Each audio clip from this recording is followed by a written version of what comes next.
Twilight Sparkle reads the letter out loud. Princess Celestia needs the ponies to help get everything ready for a very special day. There's going to be a royal wedding in Canterlot.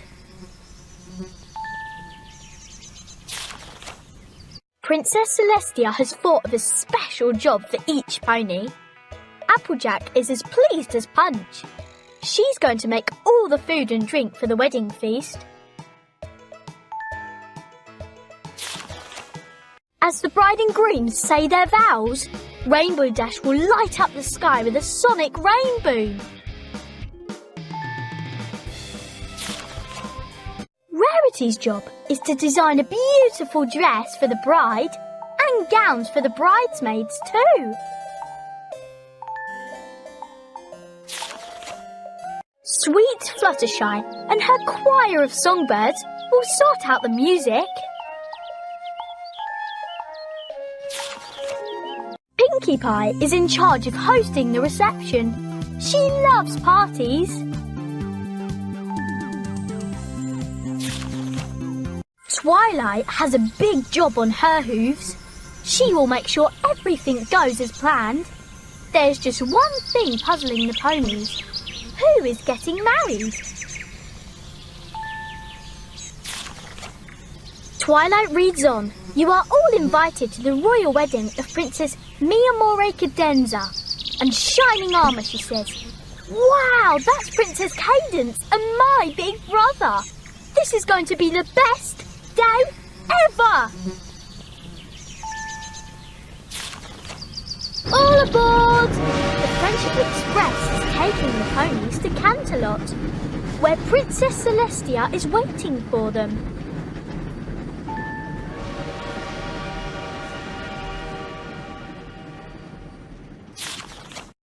From the top of a tall tower, Princess Celestia watches the train arrive at the station.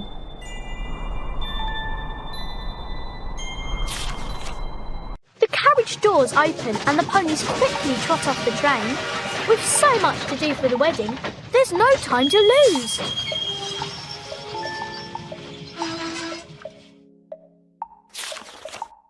In the castle kitchen, Applejack is getting the menu ready for the big day. She needs to make a feast that's fit for royalty, but she can't do it on her own. Will you help? Pull on the cord to bring down the curtain. Are your hands nice and clean? Then let's begin. Choose cookies or start the royal wedding cake. Applejack needs your help to create the royal wedding cake. Choose the 5 correct ingredients and put them in the bowl.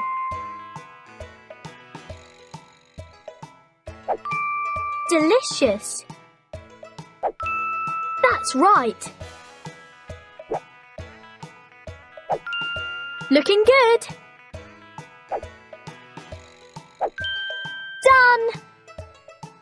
Well done! Now let's set the timer and watch your cake bake in the oven. Great! You did it! The cake has cooled and is ready to decorate. Add icing, fruit, cream and ribbon to complete your wonderful wedding cake. Remember, to see the final result, just swipe the menu to the left.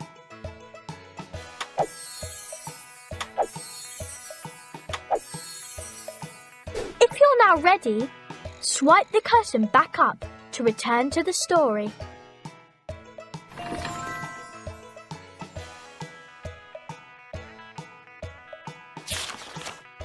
Rarity has always had a passion for fashion.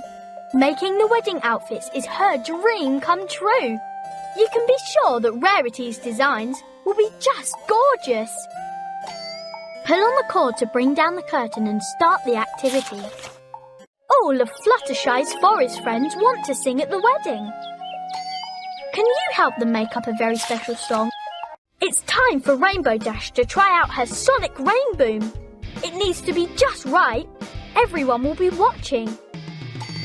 She can't do it without your help, though. Pinkie Pie is in charge of decorating the castle. She needs to find the prettiest flowers to make the castle look extra special.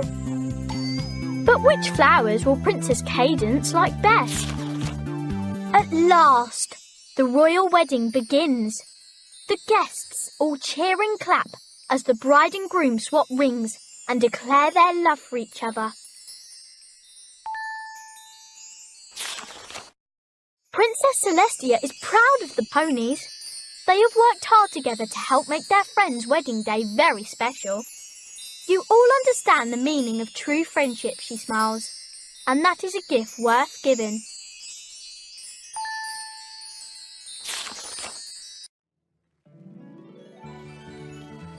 Twilight Sparkle would like to thank you too.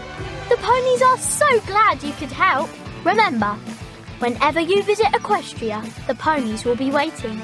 You will always be best friends forever. Fireworks sparkle to mark the perfect end to a perfect wedding. It has been a magical day that the ponies will remember forever.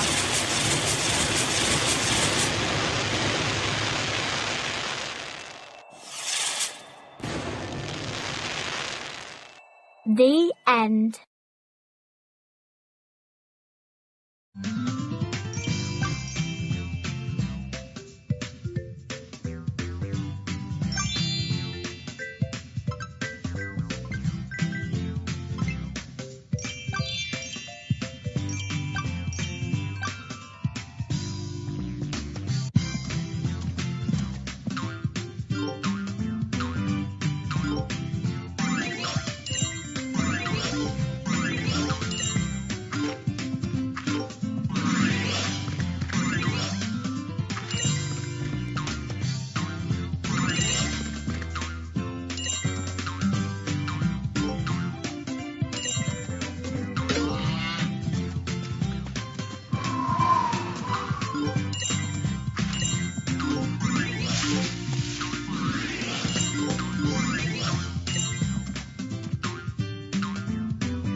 Anastasia.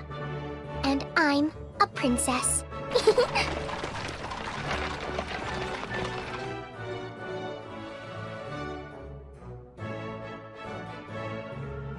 The trouble is, I don't really know anything about being a princess. I never had to do a royal wave. I'm not sure when to curtsy, or even which fork to use at dinner.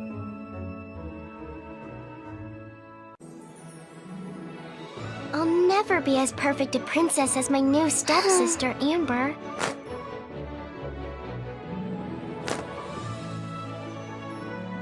But Mom tells me just to be myself and I'll be fine.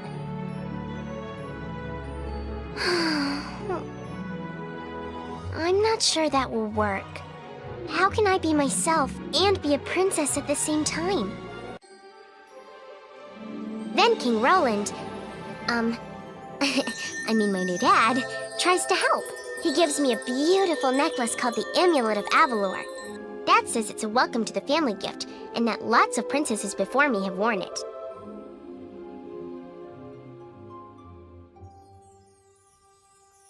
Then he tells me we're having a royal ball. In my honor. He says we'll dance the first waltz together. That's another thing I don't know how to do. Dance. Maybe there will be a dance class at my new school, Royal Prep Academy. The headmistresses are 3 fairies named Flora, Fauna, and Merryweather.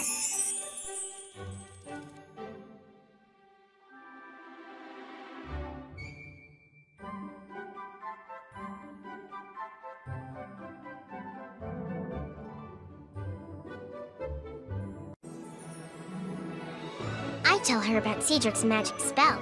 We search his workshop and find a spell that will wake everyone up. We hurry to the ballroom. Wait. Amber says, I owe you a dance lesson. now I know we're true sisters and ever after friends. When I get to the ballroom, I say the magic words, and everyone wakes up. Then the king and I begin to waltz. I look over at Amber and smile. I can't believe how happy I am. I think I'm going to fit into this royal family after all.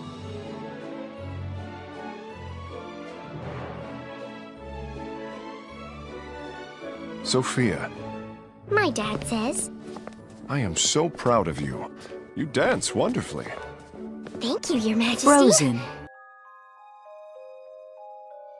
When Princess Elsa and Princess Anna of Arendelle were little girls, they were the best of friends. Anna was one of the only people who knew Elsa's secret. Elsa had the power to make snow and ice. One night, Elsa filled an empty ballroom with snow so the sisters could play together. But as they played, Elsa lost control. She accidentally hit Anna with a blast of icy magic. Anna was badly hurt. Her parents went to the ancient mountain trolls for help. A wise old troll told them that Anna could be saved. She was lucky to have been hit in the head, not in the heart. Anna did not remember what had happened. To keep Elsa's gift a secret from everyone else, their parents surrounded the castle with walls and never let anyone inside. But whenever Elsa had strong feelings, the magic still spilled out. Elsa didn't want to hurt her sister again, so she stopped playing with Anna.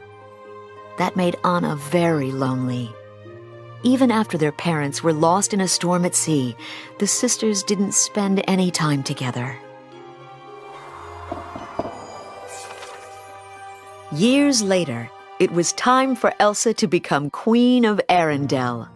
For just that day, the castle gates were opened. Hundreds of people attended the coronation ceremony. Elsa worked hard to hide her feelings and her powers. At the party, Anna danced with handsome Prince Hans from the Southern Isles. He made her heart flutter. It seemed like they had everything in common. They decided to get married. Elsa thought their engagement was a bad idea. She told Anna, "You can't marry a man you just met." Anna couldn't believe it. "Why do you shut me out? What are you so afraid of?" Elsa started to lose control. "Enough!" As she shouted, ice shot from her hands. Everyone stared at Elsa in shock. Now all of Arendelle knew Elsa's secret. Elsa panicked and fled for the mountains. Anna felt horrible. Elsa's powers had created a terrible winter storm in the middle of summer.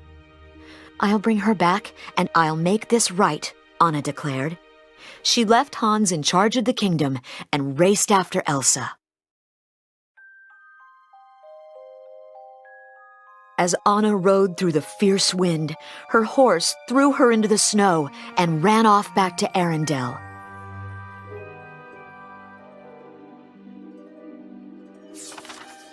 Luckily, Anna met an ice harvester named Kristoff and his reindeer pal Sven. Together, they set off to look for Elsa. As they climbed the mountain, Anna and Kristoff discovered a beautiful winter wonderland. They met an enchanted snowman named Olaf. Olaf knew where Elsa was, and he was eager to help Kristoff and Anna bring back summer. Meanwhile, Hans was helping the people of Arendelle. When Anna's horse came back to the castle without her, Hans turned to the crowd and said, "Princess Anna is in trouble. I need volunteers to go with me to find her." Back on the mountain, Olaf led Anna and Kristoff to a giant ice palace that Elsa had created with her powers. Even Kristoff was impressed. Now that's ice. Inside, Anna told Elsa about the terrible storm in Arendelle. Elsa was worried. She didn't know how to unfreeze the town, and she thought that Arendelle and Anna might be better off without her. Anna wanted Elsa to come home, but Elsa was too scared that she would hurt more people. As the sisters argued, an icy wave of magic burst from Elsa's body and struck Anna in the chest. Anna wouldn't leave without her sister. Elsa knew what she had to do. She used her magic to create a giant snowman to chase Anna and her friends out of the palace. The snowman chased them toward a steep cliff. Kristoff thought they could jump, saying, "There's 20 feet of fresh powder down there. It will be like landing on a pillow." Hopefully.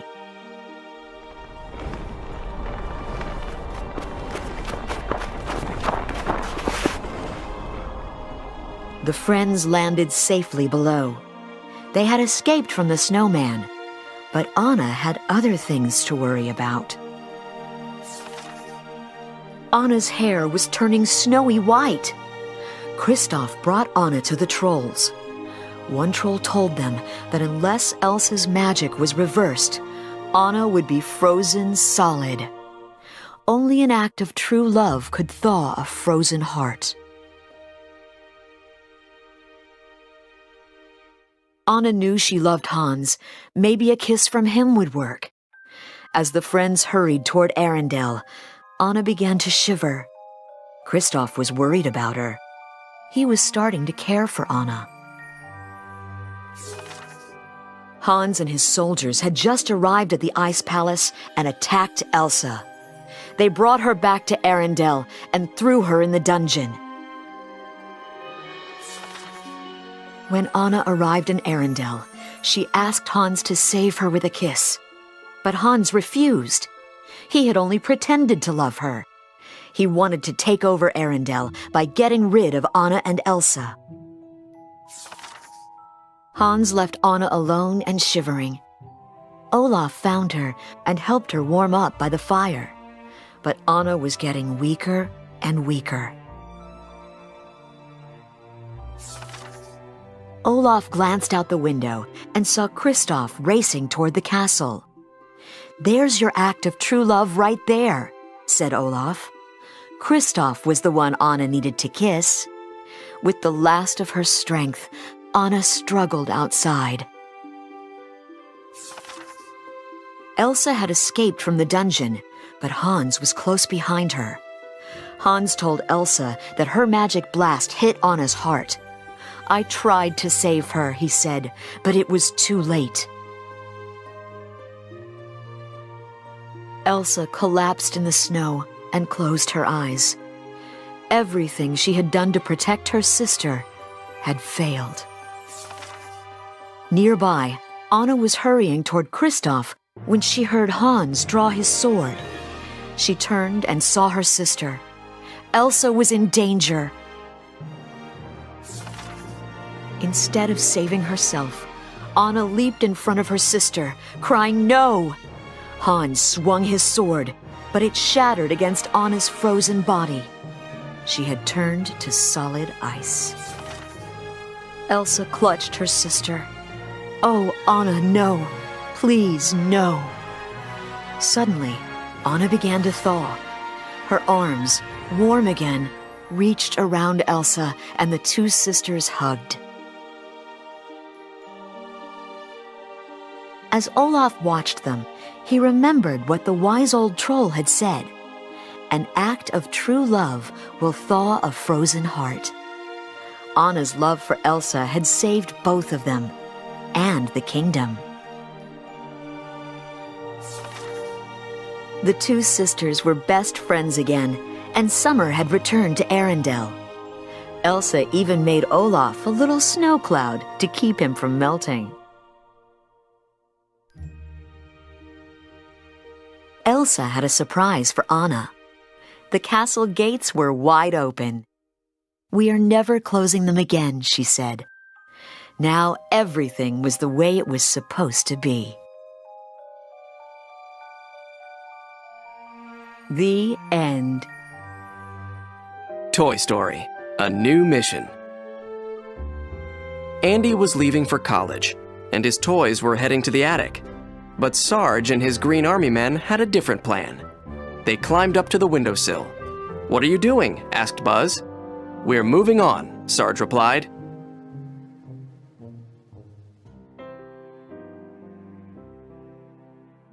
Sarge explained that the platoon's tour of duty in Andy's room was over.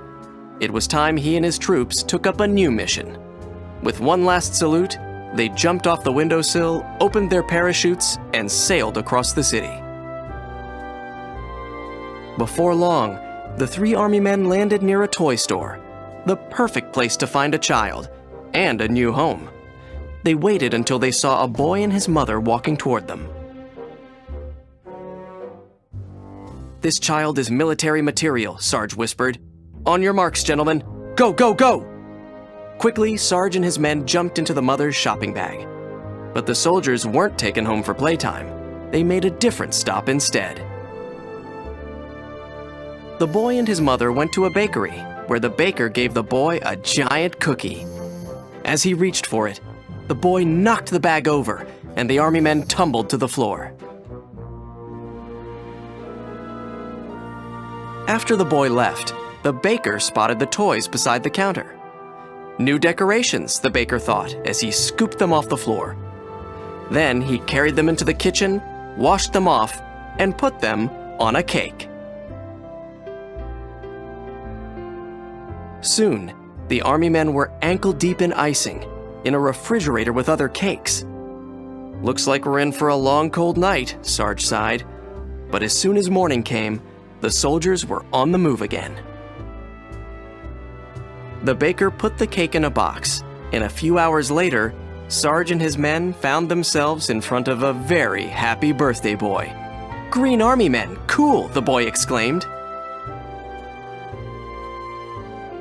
Excited, he plucked the soldiers off the cake and set them aside. "This could be it, men," Sarge whispered. "This boy could lead us to our new home." The soldiers nodded in agreement. their mission was back on track. Then, somehow, the soldiers lost the boy. Sarge scanned the Pizza Planet party room. Target is heading for the exit. Let's move, move, move! The army men followed the boy out the door, but they were too late. He was gone. Before the army men could retreat, a pizza delivery truck screeched to a stop just beside them. They watched as a waiter came out of the restaurant with a tall stack of pizza boxes in his arms.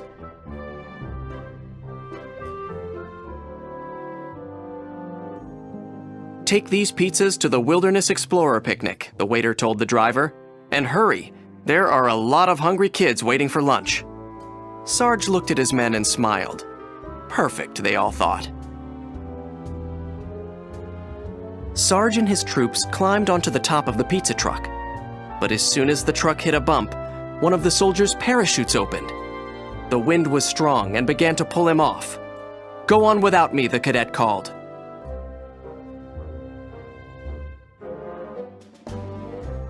Negative, said Sarge. A good soldier never leaves a man behind. He and the other cadet let go of the truck, held onto the soldier, and let the wind carry them off.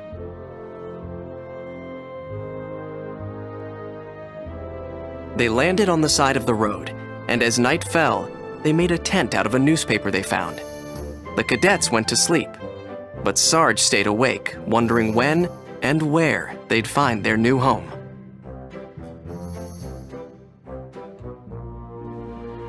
At last, Sarge fell asleep. But the next morning, he and his men awoke to a loud rumble.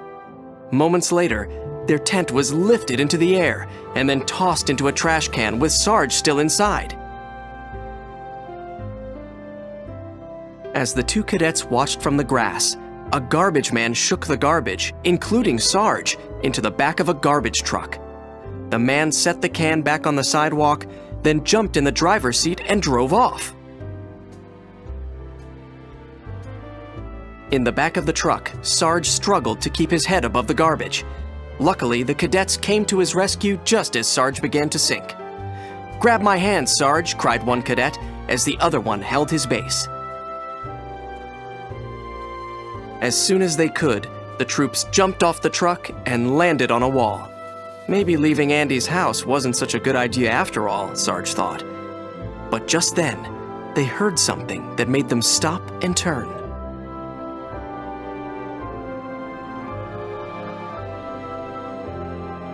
The soldiers peered over the wall and gasped. They'd landed right next to a beautiful playground. Could this be their new home, they thought, as they parachuted down for a closer look.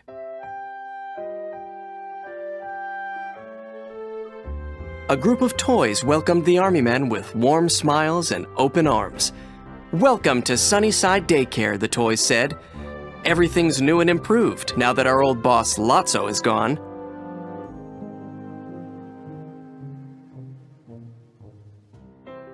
Ken and Barbie gave the troops a tour of the playground and the classrooms. "Isn't it wonderful?" said Barbie. Sarge nodded, and so did his men. It felt exactly like the home they'd been looking for. The next morning, Sarge proudly watched his men experience a full day of play at Sunnyside. Without a doubt, the soldiers were home. Mission accomplished, at last. The end. Beauty and the Beast. A friend for Philippe. It was a beautiful morning when Belle arrived at Philippe's stable with a surprise. "Guess what I have?" she called to her friend. "The first carrots of the season. I picked them just for you, Philippe." Curiously, Philippe was not as happy as Belle had hoped. He sniffed the carrots, but when Belle offered him the bunch, the horse pushed them away. "Is something wrong?" Belle asked, alarmed. Philippe was always hungry.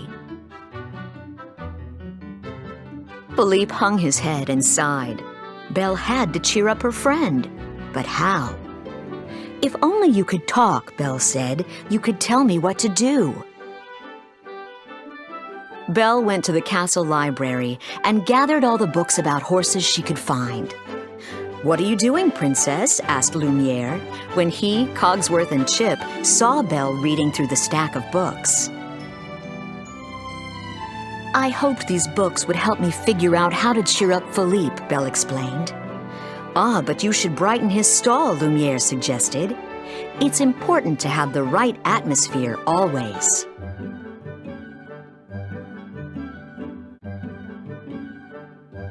"I believe that music is the key to happiness," Cogsworth interjected. "It always made me smile when I was an enchanted clock." "Or how about a bubble bath?" Chip chimed in. "Those are fun."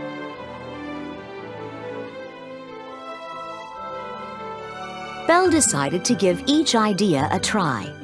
First, she and Lumiere decorated Philippe's stall. They hung curtains in the windows and sprinkled flower petals on the floor. Colorful silk pillows brightened each corner.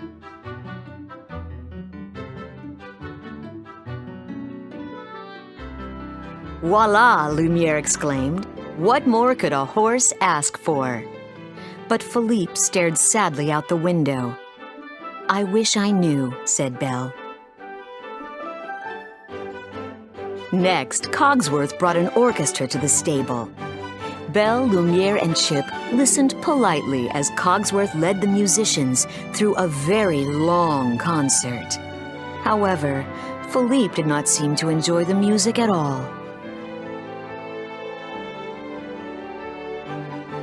Finally, Belle saw to it that Philippe had a bubble bath fit for a king. "If this doesn't make him smile," she told Chip, "I don't know what will." In the end, although he was shiny and sweet-smelling, Philippe was still glum, and Belle was still puzzled. "Maybe the prince will know what to do," Chip suggested.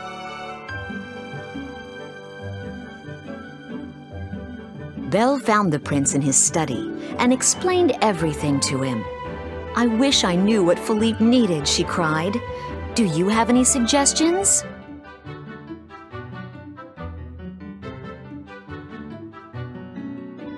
The prince thought for a moment. "Maybe a walk would do him good," he said.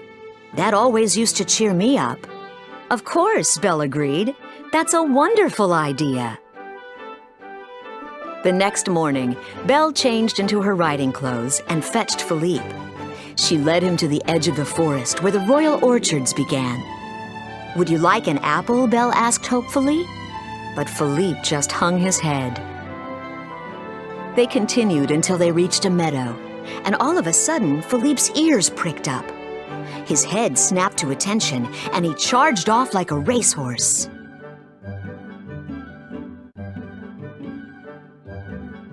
"Whoa, boy," Belle cried, nearly falling out of the saddle. "Where are you going?" But Philippe galloped on and on, straight into the forest.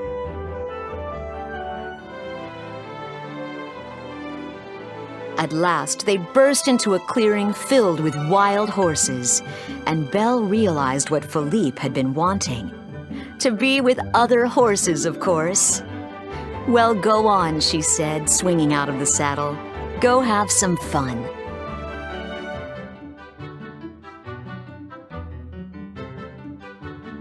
Soon, Philippe was playing with one of the horses.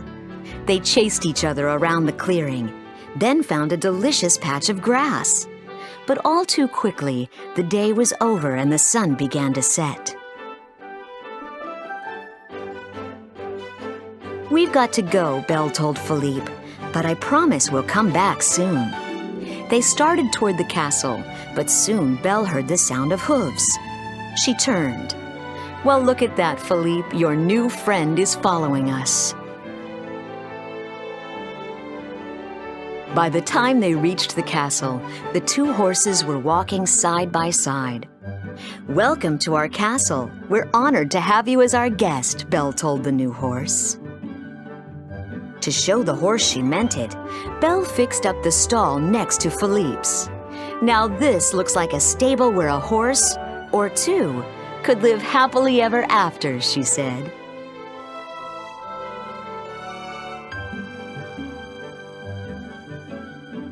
And that's exactly what Philippe and his new friend did.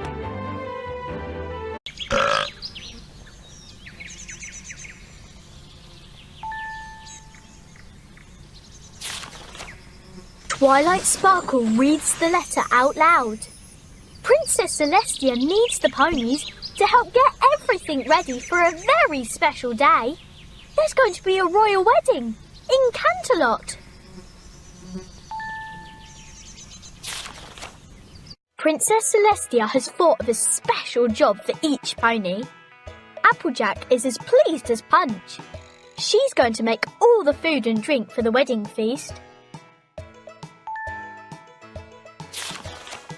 As the bride and groom say their vows, Rainbow Dash will light up the sky with a sonic rainbow. Rarity's job is to design a beautiful dress for the bride and gowns for the bridesmaids too. Sweet Fluttershy and her choir of songbirds will sort out the music.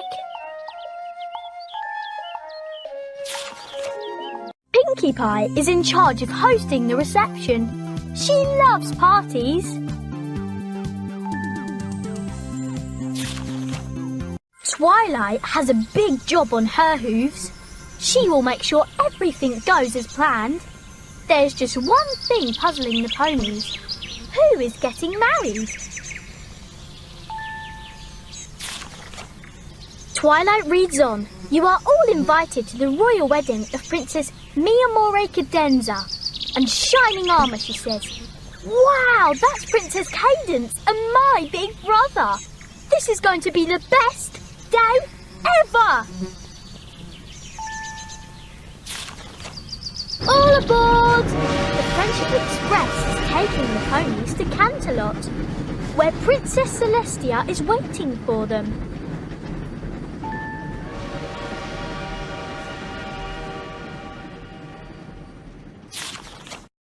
From the top of a tall tower, Princess Celestia watches the train arrive at the station.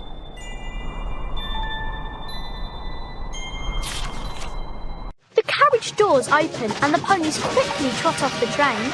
With so much to do for the wedding, there's no time to lose.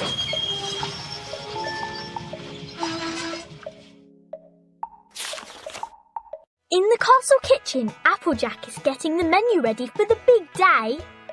She needs to make a feast that's fit for royalty, but she can't do it on her own. Will you help? Pull on the cord to bring down the curtain. Are your hands nice and clean? Then let's begin. Choose cookies or start the royal wedding cake. Applejack needs your help to create the royal wedding cake. Choose the 5 correct ingredients and put them in the bowl.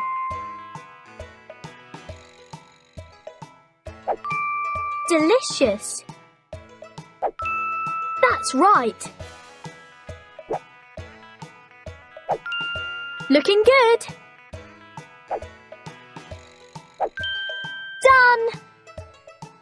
Well done! Now let's set the timer and watch your cake bake in the oven. Great!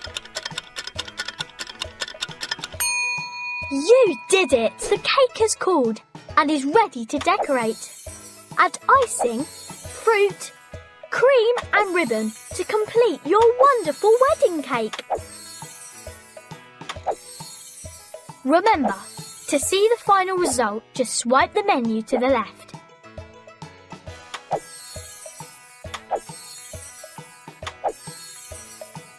If you're now ready, swipe the curtain back up to return to the story.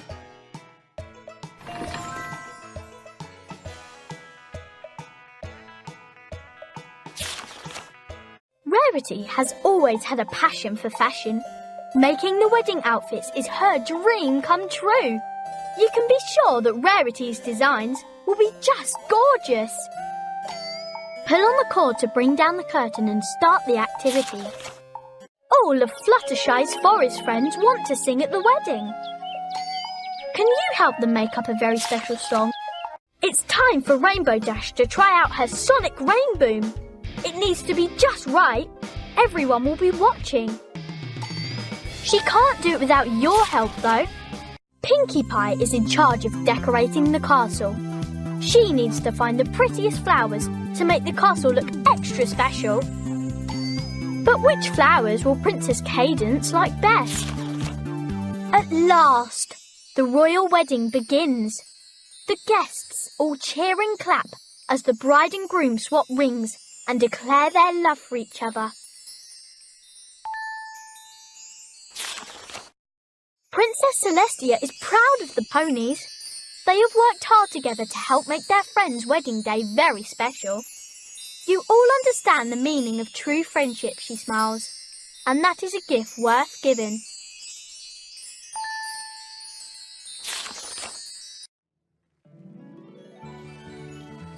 Twilight Sparkle would like to thank you too.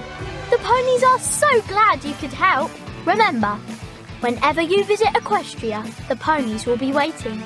You will always be best friends forever.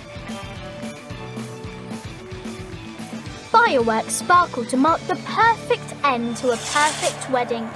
It has been a magical day that the ponies will remember forever.